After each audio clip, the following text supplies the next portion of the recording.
Hey, brothers and sisters, what's up? This is the Reluctant Nabi back again. And again, we are talking about how and why the Afro community is in such decline. We are talking about the betrayal to the Afro community. We are talking about institutions that was designed to destroy the Afro man if they could not weaken him.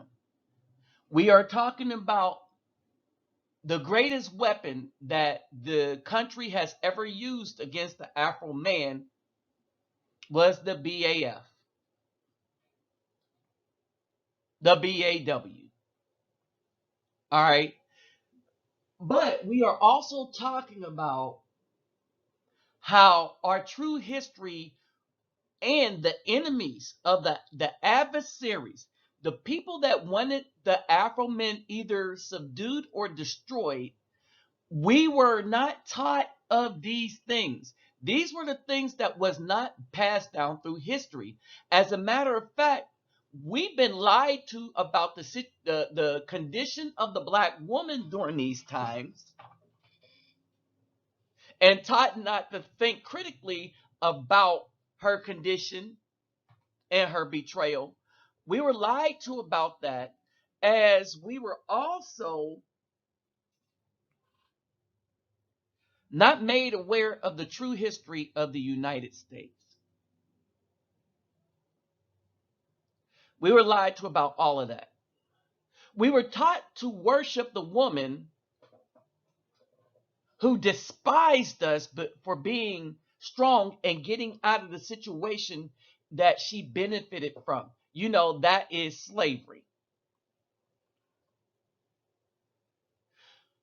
We were also taught that we should never seek anyone outside of the community, the black woman, as men.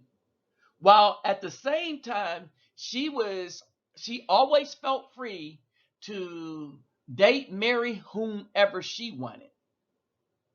The daughters were taught to get whomever you want.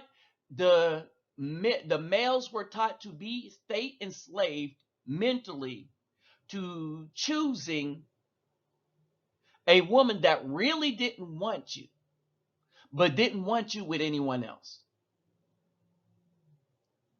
We have seen how these women glory when a woman who was raised by a good Afro father reject his teachings, reject his legacy, and go give all the legacy, financial wealth, and everything else to back to the Caucasian system. All right. And I've been talking about a lot of these systems that were used and instrumental in brainwashing the Afro male so that we would not understand how wicked the so-called sister, right, who wasn't a sister but identified as a black woman, were to us. We have real sisters that support us. And if they're catching hell now, they was catching hell back in the day. We were also shown that through this slavery and these things, that the one that treated us the worst was the one that looked like the females that had our same melanin. All right. Well, y'all, this is the Reluctant Nabi back again. Let me greet everybody real quick. Havorten Hardu Gudag Oi Terebe, Vasas Los Bonja Mizami, Keru, Bawani Konnichiwa, Nihao Niama, Sani Bonani, Jumbo Baragani, Assalamu alaikum, and Shalom. All right. Um, Let's let me remind everybody, let's get these thumbs up, like, share, subscribe. When you subscribe, click that notification bell. All right. And my PayPal me link will be in the description box. But remember, you take care of family first. If you can't take care of your family first, if you don't have an abundance, then you shouldn't be donating to me or anybody else. All right, just keep that in mind. But if you hit the lottery or something, or you got just you got a little extra change, any little bill will help this channel and the community for which it serves. All right. My email will also be in the description box. All right. So let's get to this. And I would like to thank Brother Dwight for this. We're talking about Placage. Okay. The system of Placage. All right. A lot of us came up under this system also. All right. You want to know what it is? Let's look at what it is. All right. Now, we looked at mixedracestudies.org, right? And basically, these black women that got involved in this mixed race were a class apart, right? Um, she was separated from and superior to the other Negroes. And so were her mulatto children and any mulatto woman. All right, now let's make this clear that this was under French rule and Spanish rule. And let's include Portuguese in this. So the Roman language rules, the Latino, that would be the French, Italian, but the Italians weren't like rolling all over here like that. So French, Italian, Portuguese, and Spanish, those are your Roman language. They call them Romance language from Roman root, right? But these are your Latin language, hence Latina languages. All right, so there's no such thing as a Latina person. It's a person that speaks a language based on the Latin base. So Latina, Latinos, no, that's not your race. That's the language you speak. Well, let me break this down, right? All right, so these are people that were separated from this, ennobled, um, were it only one drop of white blood in their veins to the whites. Okay, so if they had one drop of white blood in their veins, these people felt superior to purely Afro people, right? All Africans who were not of pure blood were gens de couleur. Gens de couleur is a French term.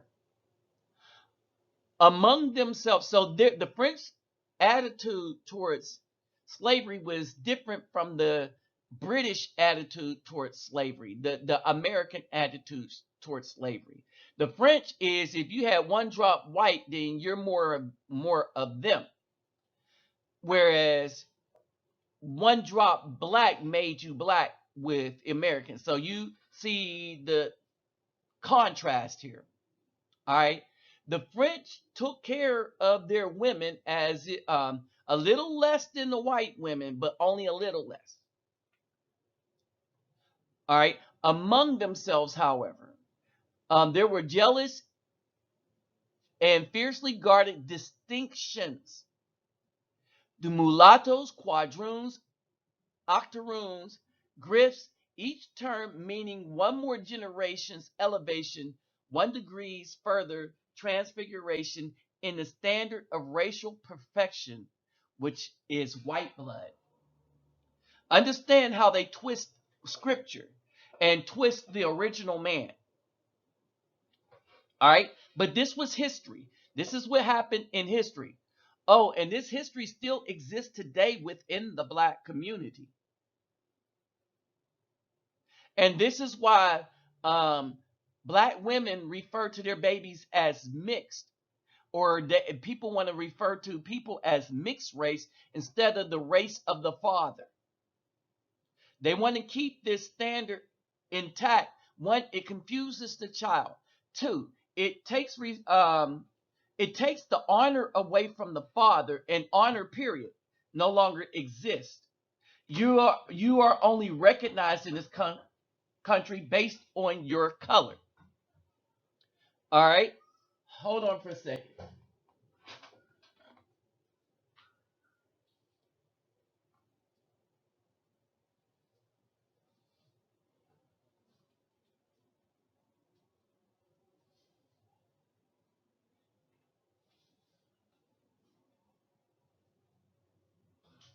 Hey, children, I'm in the middle of a video.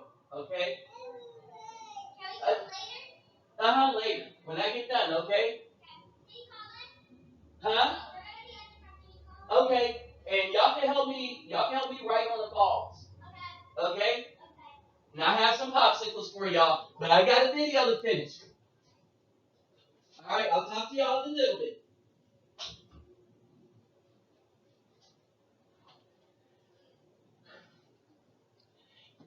All right. Y'all know that I take time out for the children in the community. All right. So now let's look at this. There's a common myth told about the 19th century New Orleans. It goes something like, imagine you're in elegant dance hall, New Orleans, early 1800s, looking around, you see a large group of white men and free women of color who were at the time called quadroons, meaning they were supposedly had one-fourth African ancestry. The mother played the matchmakers and introduced their daughters to these white men who then asked their hand in the dance. The ballroom is fancy. The invited guests look the part, and when a match is made, a contract is drawn up. The white man agrees to take care of the young woman and any children she may have with him. This arrangement was called Placage, right? So the person at wwno.org, all right, one, they decided to say that this didn't happen. But as you know, when we were talking about the music in of that day and what the French did, this is exactly what happened. Not to the point where they drew up contracts because they didn't need to draw up a contract. All right.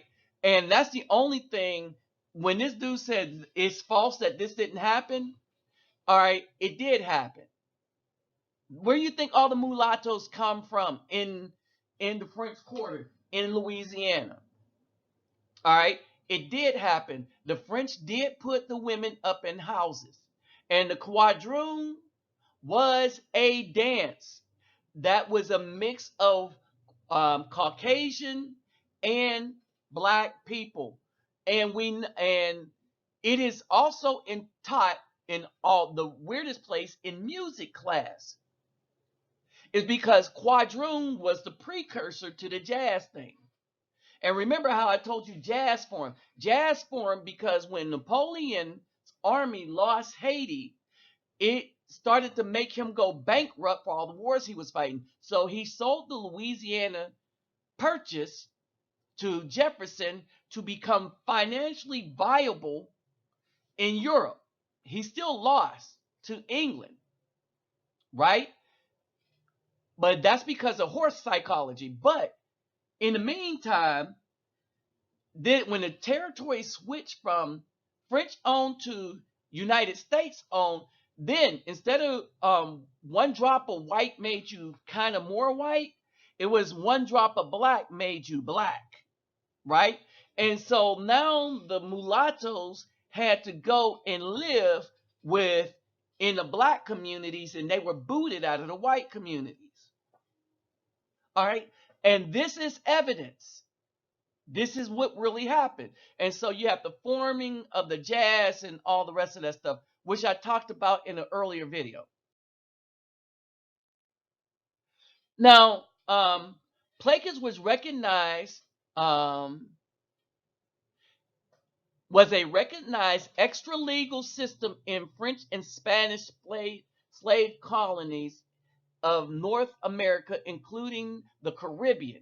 Now, let me explain what they mean. Extra legal means it was a legal thing, kind of, sort of, but it was not written down on paper. They didn't go to court, it was an understanding. So the black mothers would give their daughters to the French to be concubines, basically. All right. So, by which ethnic European men entered into civil unions with non-European of Afro, African, Native American, and mixed race descent. All right, civil unions, meaning that okay, it's not they didn't get the permission of the. It's just was this is what was done. The term comes from the French placer, meaning to place with. All right, so you understand it. So the black mothers were placing their daughters with the French. Now, here's the catch. Remember, like I said, the women were not legally recognized as wives, but were known as placees. Their relationships were recognized among the free people of color as marriage de la main gauche,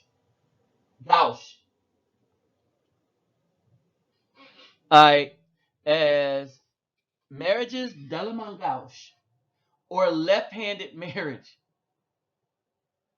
Oh, that's gauche, gauche, de la main gauche, left-handed marriages.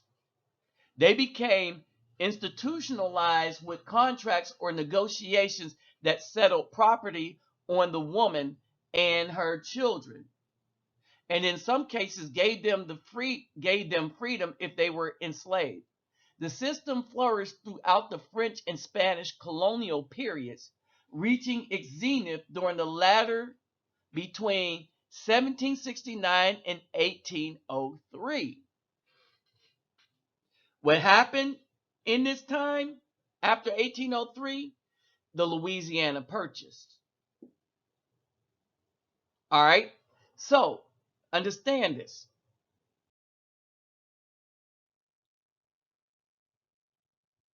Now, I wanted y'all to understand that these things come from Ohio State, Ohio State University, and other universities. Let's mention um, San Antonio colleges. All right, so all the people that want to bury their heads in the sand and say this didn't happen, it did happen. All right, this is a thesis presented in 1805. A New Orleans newspaper advertised formally defined a new social institution, the infamous Quadroon ball, which is in which prostitution and placage, a system of concubinage, told you they were concubine, converged.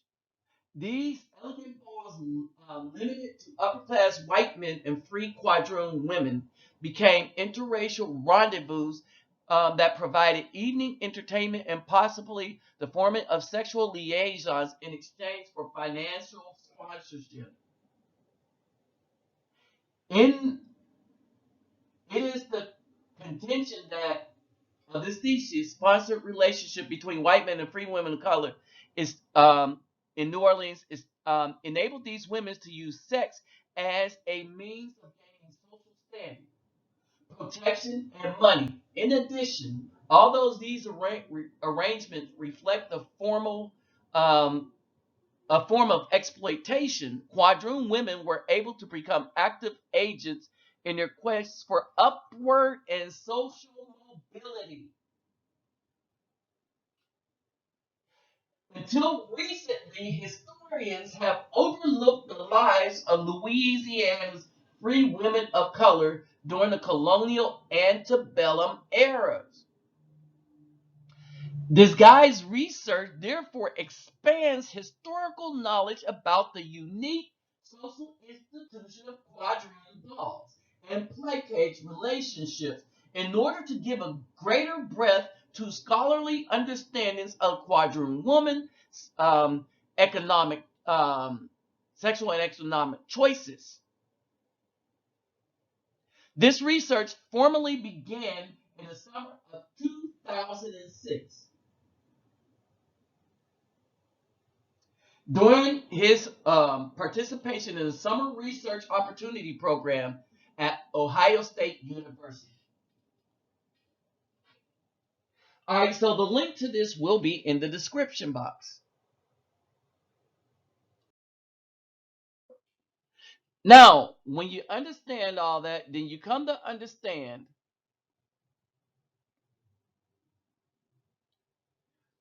why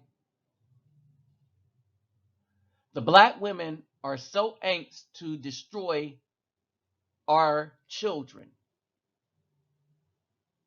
They wanted them to be Caucasian so bad, it's ridiculous. 71% of children killed by one parent are killed by their mother. 60% of those victims are boys. I want y'all to understand this. 71% of children killed by one parent are killed by their mother. And 60% of the victims are boys. Let your mind sink into that. Here's the breakdown. Child abuse and neglect. Mother involved but not the father, 70.6%. When you talk about child fatalities, 70.8%. So grasp that. This is the big secret, and this comes from the U.S. Department of Health and Human Services child maltreatment report from 2001 to 2006, and just guess what? This has gotten way worse since then. Victim by paternal status of perpetrators. So I'm in kind of a dust up with these women on Facebook. Um, let's see. This woman made a comment, and they always like to give hypotheticals. What if the baby, uh, is it wrong for a woman to have an abortion if her child is the product of rape? Now, notice how they want to destroy the child, but not the rapist. I wonder why that is. But if you look at it, rape victims are 0.3%. I want you to understand that. Incest is 0.03%. Physical life of mother, 0.2%. Physical health of mother, 1.0%. Fetal health, 0.5%. Personal choice, 98%. So why are these women always trying to put up hypotheticals as if the hypotheticals are the facts or are what's really happening? Right? 98% of abortion is women doing it for choice. But they'll tell you that, well, there's no good black men, when if you look at the orange, it proves them a liar. And remember, this source is the Center for Health Statistics. So they found out that the black man has been a better father to children when comparing him to white and Latino. See how wicked these women are? This is why we need to leave them alone and let them hit that wall. Let the simps go with them. Let the hoteps go with them. They want to keep on believing the lies. Let them believe the lies. But we should be done with them.